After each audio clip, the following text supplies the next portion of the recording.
अस्सलाम वालेकुम नाज़रीन, आप देख रहे हैं न्यूज़ प्लैनेट। आज के हमारे मेहमान हैं सऊदी अरब से रफ़ीक अहमद साहब। आप सोशल मीडिया एक्टिविस्ट हैं। कुछ सालों पहले 2015 में तकरीबन इन्होंने कुछ लोगों के साथ मिलकर के MKD मोहब्बत के दंगे ग्रुप बनाया था। हमने उनसे पूछा कि ग्रुप बनाने का मकसद क्या था। जिया भाई, सबसे पहले तो आपका बहुत बहुत शुक्रिया, thank you for having me.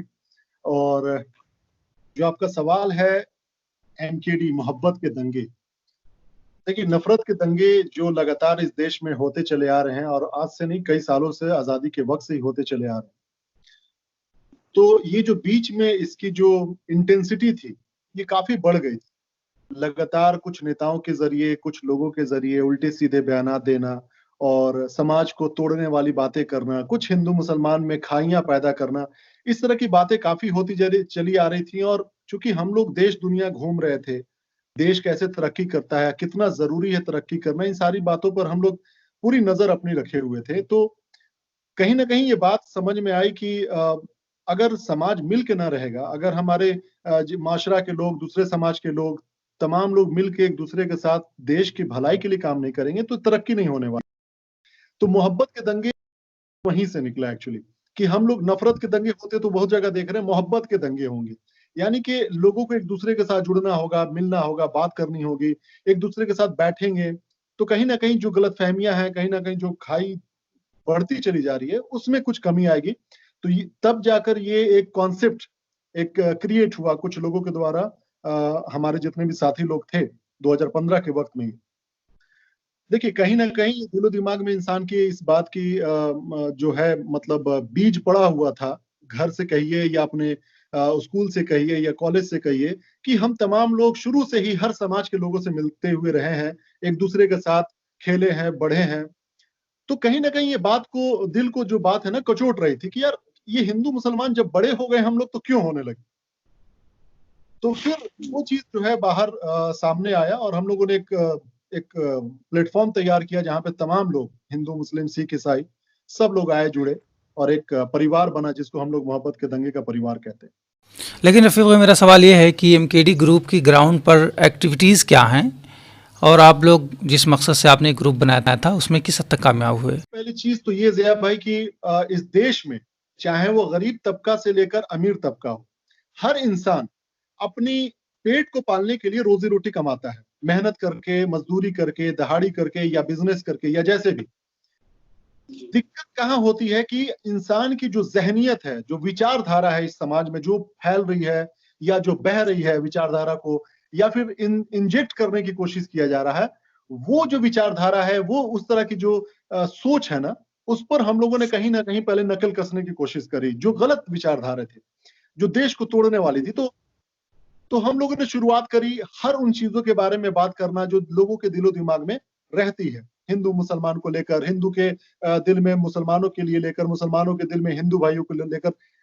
इससे क्या होता है कि जब हमारे कॉन्सेप्ट क्लियर रहते हैं तब हम किसी के बारे में उल्टा सीधा नहीं बोलते, तब हम किसी के बारे में कुछ भी ब्लंटली बोलने से पहले, कुछ भी उनके लिए एक मतलब एक क्लियर लाइन बोलने से पहले आदमी 50 बार सोचेगा कि नहीं, क्या हम एक माशरे को टारगेट कर रहे हैं या किसी एक इंसान की गलती पर टारगेट कर रहे हैं। ये आपको याद होगा कि एक बार जैसे योगी आदित्यनाथ ने शाहरुख खान के बारे में बहुत उल्टा सीधा उन्होंने बयान दिया था, जो यूपी के अभी सीएम। उन्होंने ये कहा था कि शाहरुख खान जैसे लोगों को पाकिस्तान चले जाना चाहिए, ये वो दिस दैट। तो हम लोगों ने सबसे पहले उस चीज का अपोज किया कि यार अगर आपको किसी की बात पसंद नहीं आती है, अगर आपको किसी की काम करने का तरीका पसंद नहीं आता, तो क्या आप ये कहेंगे कि आप दूसरा देश चले जाओ, आप इस देश को छोड़ के दूसरे देश में चले जाओ। आपको पता नहीं है कि शाहरुख खान जैसे खुद में एक वो इंडस्ट्रियलिस्ट हैं, वो खुद एक बहुत बड़े कारखाना है जिसमें कह सकते हैं हजारों लोग काम करते हैं। ये कॉन्सेप्ट है। तो इस विचारधारा को जो गलत तरीके से इंजेक्ट करने की कोशिश की जा रही थी कि अगर वो शाहरुख खान ने कुछ बोल दिया किसी नेता के खिलाफ या कुछ ऐसा काम कर दिया तो आप उसको बोल दिए कि चले जाओ पाकिस्तान। तो इस तरह की चीजों को हम लोग समझाने की कोशिश करते हैं। तो पहली बात तो ये कि हम लोगों का जो काम करने का तरीका था, ज्यादा से ज्यादा लोगों से इंटरेक्ट करना, खुद भी सीखना और अपनी बातों को दूसरों तक रखना। ये सबसे पहला हमारा पॉइंट ऑफ व्यू था काम करने का। और दूसरी जो चीज थी हमारी, जमीन पे काम करने का। हम लोगों ने लगभग 40 से 50 सिटीज में प्रोग्राम्स कराए थे। जहां पर 15, 20, 50 लोगों की लोगों के जो हमारे परिवार के लोग थे, मोहब्बत के दंगे परिवार के लोग थे, वो दिल्ली में, गुजरात में, मुंबई में, बिहार में, यूपी में, मेरे ख्याल से जो बड़े बड़े स्टेट्स हैं, मध्य प्रदेश में, हर जगह हम लोगों ने अलग अलग सिटीज में प्रोग्राम कराए। उसमें ये होता था कि हम लोग एक जगह इकट्ठे हुआ करते थे, अपना बैनर हुआ करता था, और मोहब्बत के दंगे एक बड़ा यूनिक नाम हुआ करता था, अभी भी है, हुआ करता है। तो लोग ये बड़ा ही मतलब उत्सुक होकर देखा करते थे कि आखिर ये क्या चीज है, तो हम लोग उनसे इंटरेक्ट वहां करते थे, बात करते थे। तो इस तरीके से हम लोग जमीन पर और सोशल मीडिया के थ्रू अपनी बातों को पहुंचाना लोगों तक शुरू किया। रफ़ीक भाई, हिंदुस्तान एक हिंदू डोमिनेटेड कंट्री है। 80% से ज़्यादा जो रिसोर्सेज हैं उस पर हिंदुओं का कब्ज़ा है। उसके बाद में भी 2013-14 के बाद जिस तरह का माहौल बनाया गया कि हिंदू ख़तरे में हैं और आम लोगों के दिमाग में जो जहर घोला गया है, उसके लिए आप किसको ज़िम्मेदार मानते हैं? देखिए ज़िया भाई, सबसे पहली बात तो ये, इस तरह की जो घटनाएं घटती हैं इसकी पूरी तरीके से मजम्मत होनी चाहिए, और जितने भी देश के ईमानदार लोग हैं, सेक्युलर लोग हैं, और जो ओहदे पे बैठे हुए लोग हैं, उनको सबसे पहले आगे आकर इस तरह की चीजों के खिलाफ में बोलना चाहिए और कार्रवाई करना चाहिए, ताकि जो इस तरह की घटनाएं घटती हैं और आम लोग परेशान होते हैं, वो उनको परेशानी ना हो। सबसे पहली बात जो आपने पहले बोला कि ये देश जो है हिंदू डोमिनेटेड है, देखिए आबादी भले जरूर हिंदू भाइयों की है, लेकिन मैं ये कहूंगा कि ये देश संविधान से चलने वाला देश है, जिसमें कोई हिंदू डोमिनेटेड या मुस्लिम डोमिनेटेड नहीं होना चाहिए, ना कहना चाहिए, मेरा ये मानना है। क्योंकि देखिए, संविधान को मानने वाले अभी भी हमारे देश में 90-95% लोग हैं, और जो बहुत ईमानदारी से मानते हैं। कुछ ही लोग होते हैं जो आग लगाने की कोशिश करते हैं, कुछ ही लोग होते हैं हर समाज में जो उल्टे सीधे बयान देने की कोशिश करते हैं। आपने एक बात बहुत अच्छी कही, जो नैरेटिव तैयार करने की कोशिश की गई 2013-14 से कि हिंदू खतरे में है, राम मंदिर का मामला और भी दीगर बहुत सारे जो इश्यूज थे, उसको लेकर जिस तरीके से प्रोपेगेंडा फैलाया गया, मीडिया को जिस तरीके से आप कह सकते हैं खरीद कर, उनके द्वारा जो उनके जरिए जो है उल्टे सीधे चीजें प्रोपेगेट कराई गई, तो कहीं ना कहीं इस समाज को तोड़ने में इन लोगों ने मदद करी, जिसमें सबसे बड़ा मैं जिम्मेदार अगर मैं मानता हूं तो वो है मीडिया, जो देश की मेन स्ट्रीम मीडिया है, जिसको हम गोदी मीडिया भी कहते हैं। और मैं अपने तरफ से एक नया टर्मिनोलॉजी लेकर आया हूं इन लोगों को, ये है एक कॉन्ट्रैक्ट किलर, ये फिरौती वाली मीडिया है, जिसकी वजह से देश में किसी मासूम की जान चली जाती है। आपने रिसेंटली देखा होगा जिस तरीके से कोरोना वायरस को लेकर इन लोगों ने प्रोपिगेट किया, एक समाज के एक ऑर्गेनाइजेशन के तहत काम करने वाले कुछ लोगों को इस तरीके से टारगेट किया कि मकसद इनका भले ये होगा कि किसी एक ऑर्गेनाइजेशन को हम टारगेट कर रहे हैं, लेकिन जिस तरीके से इनकी जबान हुआ करती थी, जिस तरीके से इनके लहजे हुआ करते थे बात को पेश करने की, ये चीज जो है किसी एक समाज के लिए खतरा पैदा कर दे रहा था। और मैं लगातार इस चीज के बारे में बोलते आ रहा था कि ये गोदी मीडिया जो है, ये कॉन्ट्रैक्ट किलर जो है, ये मुसलमानों का कत्लेआम कराना चाहती हैं देश के अंदर में। और आगे यही हुआ कि अरुंधति राय भी, आपने देखा होगा उनका एक इंटरव्यू, जिसमें उन्होंने एक न्यूज चैनल में इंटरव्यू दिया था, उन्होंने इस बात को कहा। तो हमारे जैसा एक आम इंसान जब इस बात को महसूस करता है, और वही एक इंटेलेक्चुअल क्लास के लोग महसूस करते हैं, तो कहीं ना कहीं हमारे लॉ एंड ऑर्डर के साथ मजाक चल रहा है, कहीं ना कहीं संविधान के साथ खिलवाड़ चल रहा है। इसमें सबसे बड़ा जो मैं जिम्मेदार मानता हूं उसमें देश की मीडिया है। मैं अभी एक दो चीजों को देख रहा था, जिस तरीके से इंटरनेशनली, मैं खुद इस वक्त सऊदी अरबिया में हूँ, मैंने देखा है, दो चार लोगों से इंटरेक्ट किया, बहुत सारे जो ऑफिसर्स ग्रेड के लोग हैं, यहाँ तक के एम्बेसी में मैं भी बहुत सारे लोग हमारे जानने वाले, उन लोगों से बात किया मैंने इस तरह की चीजों के बारे में, तो उन्होंने कहा कि इससे हमारे देश की जो छवि बिगड़ रही है। यकीन मानिए, एक भारतीय होने के नाते विदेश में रहना और फिर यहाँ पर किसी तरह के कटाक्ष को बर्दाश्त करना एक बहुत बड़ी मतलब बात है। यकीन मानिए, आदमी कभी कभी खून के घोट पी के रह जाता है कि कोई दूसरे देश के लोग आपके ऊपर में कटाक्ष करते हैं, या फिर सहानुभूति दिखाने की कोशिश करते हैं, अरे यार मुसलमानों के साथ क्या हो रहा है वहां पर, अरे यार तुम लोगों के साथ क्या हो रहा है वहां पर। तो ये चीज बहुत ही अफसोसनाक है। से इनको एक मौका मिल गया सरकार की नाकामियों को छुपाने का। सरकार से वीजा लेकर आने वाले लोगों से ये कहा जा रहा है कि ये लेकर आए हैं। जब आपके पास पहला केस 30 जनवरी को आ गया था, तो आपने फौरन से करेक्टिव एक्शन क्यों नहीं लिया?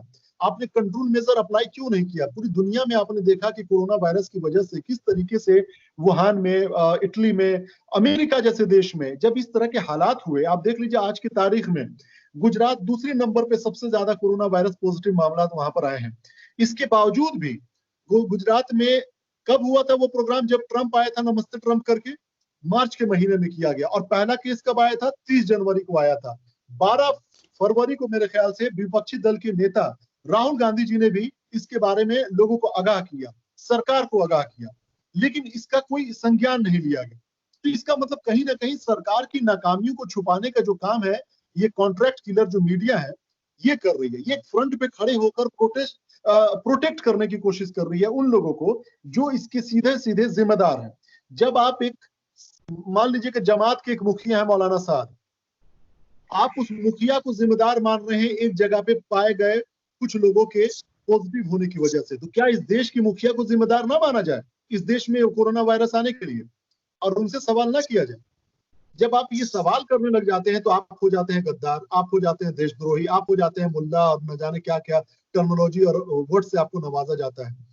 तो इस देश में सबसे बड़ी प्रॉब्लम हमारे मतलब समाज में जो खाइयां पैदा हो रही हैं हमारे बीच में, वो है आपका नैरेटिव जो मीडिया वालों के दिलो दिमाग में बैठा हुआ है, और वो किस तरीके से आपके बीच में प्लांट कर रही है, वही सबसे खतरनाक चीज है।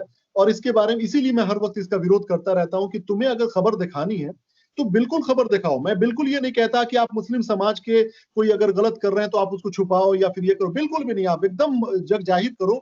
और पुलिस कहाँ पीछे रहती है? पुलिस तो कार्रवाई करने में फौरन से आगे रहती है। अगर मुस्लिम समाज से कोई बंदा अगर सड़क पे दिख जा रहा है तो उसको डंडा मारने में थोड़ा भी देर नहीं कर रही है। तो फिर आपको तकलीफ किस बात का है? आपको तकलीफ इस बात का है कि आपका जो प्रोपेगेंडा फैलाने का मकसद है मीडिया वालों को, जो गोदी मीडिया ये जो है उनका, वो फेल हो जा रहा है कहीं ना कहीं अगर आपसे सवाल किया जा रहा है तो कहीं ना कहीं ये सवाल जो पैदा हो रहा है समाज के अंदर। अभी आपने देखा होगा एक खबर जो आई थी पालघर का मैटर को किस तरीके से इसने प्रोपेगेट करने की कोशिश की थी अर्नब गोस्वामी ने।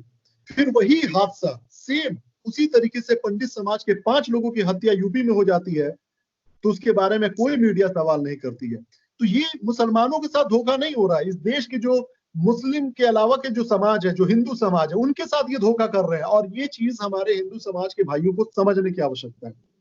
रफ़ीक भाई, आज़ादी के इतने दिनों बाद भी हिंदुस्तान में जो मुसलमानों की हालत है, आप सच्चर कमेटी की रिपोर्ट देख लीजिए, दूसरी रिपोर्ट देख लीजिए, दलितों से बदतरीन हालत है मुसलमानों की कई सारे फील्ड्स में। और भाजपा की गवर्नमेंट आने के बाद जो मुसलमानों पर मजालिम बढ़े हैं, उनकी लिंचिंग्स हो रही हैं, हर जगह उनको मारा जा रहा है। आप देख लीजिए पिछले 3-4 दिनों से लगातार किसी न किसी मस्जिद पर हमला हो रहा है। तो आपको क्या लगता है कि मुसलमान लीडरशिप की कमी है? मुसलमान क्यों इतना अपना बैकवर्ड और मजलूम है?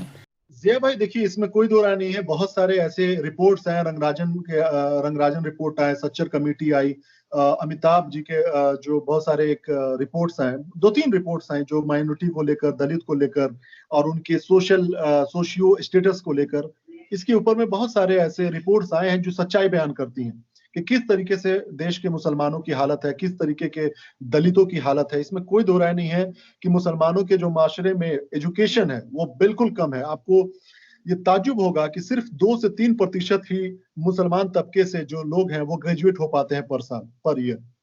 1% से भी कम हमारे देश में सेंट्रल गवर्नमेंट में एम्प्लॉयज हैं मुसलमान। आपको जान के ताज्जुब होगा कि रेलवे डिपार्टमेंट में 0.9% भी मुसलमान नहीं है जो नौकरी करते होंगे। और बाकी के आप यूपीएससी छोड़ दीजिए, आईएएस आईपीएस के तो बात ही करना छोड़ दीजिए। नो डाउट कि अच्छा, एक चीज और भी है कि यहाँ पर मैं ये नहीं कहूंगा कि हमारे देश में मुसलमान की लीडरशिप की कमी है, नहीं। लीडरशिप हमारे यहाँ आजादी के वक्त से रहे हैं, चाहे वो मौलाना आजाद साहब हो गए, चाहे वो आज के डेट में। देखिए, मुसलमानों ने कभी एक को नेता अपने मुसलमान और हिंदू के नाम पे नहीं माना।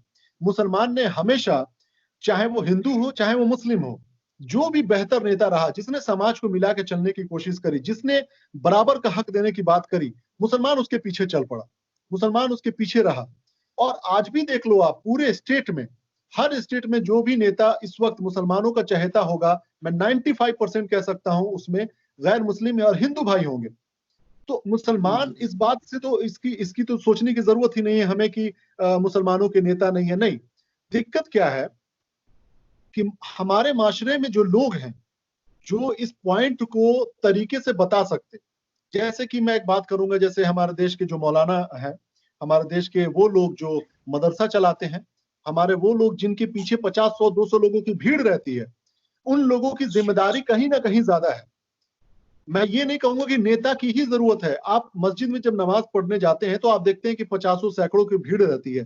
तो कहीं ना कहीं हमारे अंदर में एक सिस्टम को डेवलप करने की आवश्यकता है, उसकी जरूरत है। मुसलमानों के पास, मैं जैसा कि अभी वक्फ बोर्ड के बारे में आपसे बात किया, हमारे पास किसी चीज की कमी नहीं है जया भाई। एक बार बात बता दूं आपको, ये सच्चाई है।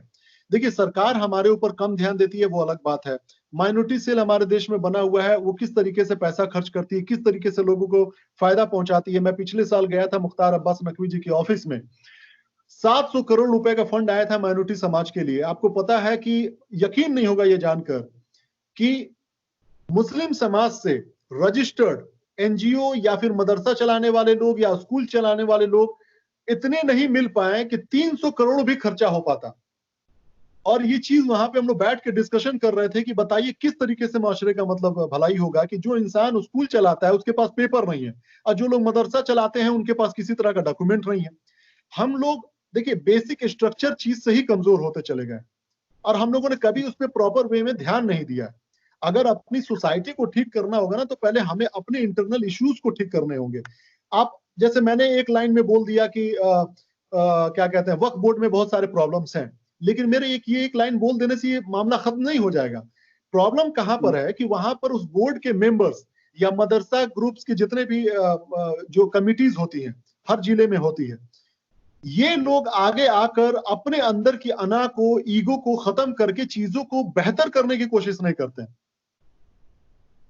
यकीन मानिए ये सबसे बड़ी प्रॉब्लम है हमारे समाज की। और सरकार, देखिए सरकार के पास बहुत सारे बहाने हैं कि ठीक है इनके पास ये पेपर नहीं है, उनके पास वो पेपर नहीं है, लेकिन जो हमारे पास फैसिलिटीज हैं एटलीस्ट हम उसका सही से इस्तेमाल कर सके, तब जाकर हम किसी से शिकायत कर सकेंगे कि आप ये नहीं कर रहे हैं, हमारे पास ये नहीं आ रहा, हमारे पास वो नहीं आ रहा है ना।